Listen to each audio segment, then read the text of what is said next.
ابني الغزالة بتجري وراه، انا لازم اروح اقضي عليها. ها انت خلاص يا حلو وقعت تحت ايديا. انت اللي وقعتي تحت ايدي، وده اخر يوم في عمري. النمر، ايه ده؟ هو ده ابنك؟ ايوه ابني اللي انت عايزه توقعيه من فوق الجبل. خلاص سامحني ارجوك، انا ما كنتش اقصد. ما كنتيش تقصدي؟ ده انا لو كنت تاخرت شويه انت كنت وقعت ابني من فوق الجبل. ها شفت يا نمور، انا خلصت لك عليها. ايه ده؟ هو ايه اللي بيحصل ده؟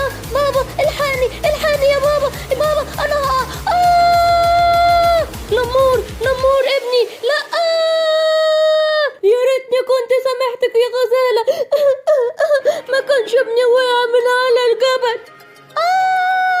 بابا الحقني يا بابا.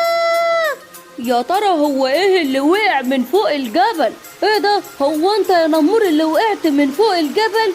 ايوه ودوني لبابا، انا عاوز اروح لبابا. اوديك لبابا يا حبيب بابا؟ ده انا هخلص عليك زي ما ابوك خلص على ابني. ماما يا ماما الحقيني يا ماما، النمر هياكلني.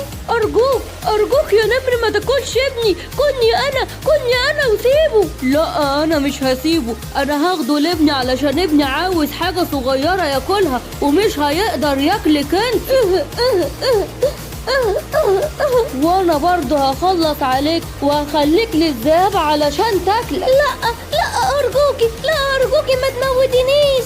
استنى يا سيمبا نشوف مين اللي بيعيط ده. ايوه يا بابا، ده صوت حيوان صغير. طيب تعالوا نشوف فيه ايه. تعالي هنا يا بارة ياسمينة، انا هشويكي على عشاء النهارده. ايه ده؟ الاسد ملك الغابة. لا سيبني، انا همشي خلاص، انا مش عاوز اعمل حاجة، انا مش هموته، انا هسيبها لكم. ايه ده انتوا هتاكلوني؟ لا انا عايزه اروح لبابا، ارجوكوا انا عاوزه اروح لبابا. اهدى يا حبيبي، احنا مش هناكلك. بجد انتوا مش هتاكلوني؟ ما تخافش احنا مش هناكلك، بس انت اسمك ايه وجاي منين؟ انا اسمي نمور وقعت من فوق الجبل ده ومش عارف ارجع لبابا. يا حرام يا سيمبا، ايه رأيك تعالى نرجعه لوالده؟ ايوه هو ده الكهف اللي احنا عايشين فيه انا وبابا. شكرا لك يا عمو سيمبا. ايه ده؟ معقولة؟ ده صوت ابني نمور، انا هطلع اشوفه هو ولا لا بسرعة. نمور ابني حبيبي، الحمد لله ان انا يا مسحور، حرك كل القوة اللي جواك واقضي بيها على الذئاب.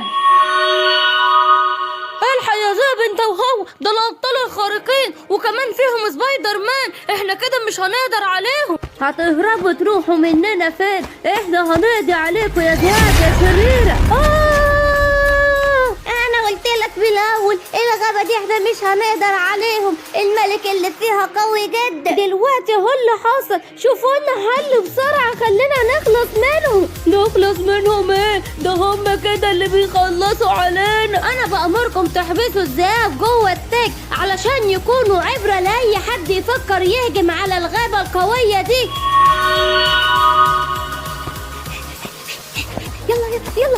يلا بسرعة، أنا اللي هفوز عليك. لا طبعا أنا اللي هفوز عليك النهاردة.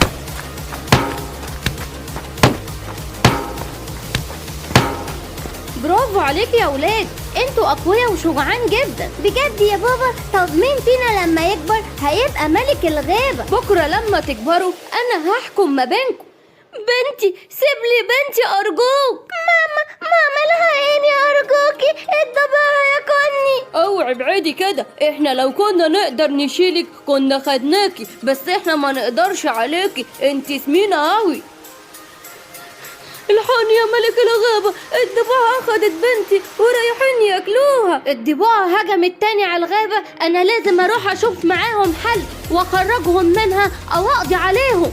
انت يا ضبع انت وهو، انتوا ازاي تتجرأوا وتيجي تخطفوا فلفولة من مامتها؟ ايه ده؟ ملك الغابة جاي بنفسه علشان يدور على فلفولة؟ ايه ده؟ هو انت يا سكار يعني انت السبب ان الضباع بتيجي تهجم على الغابة؟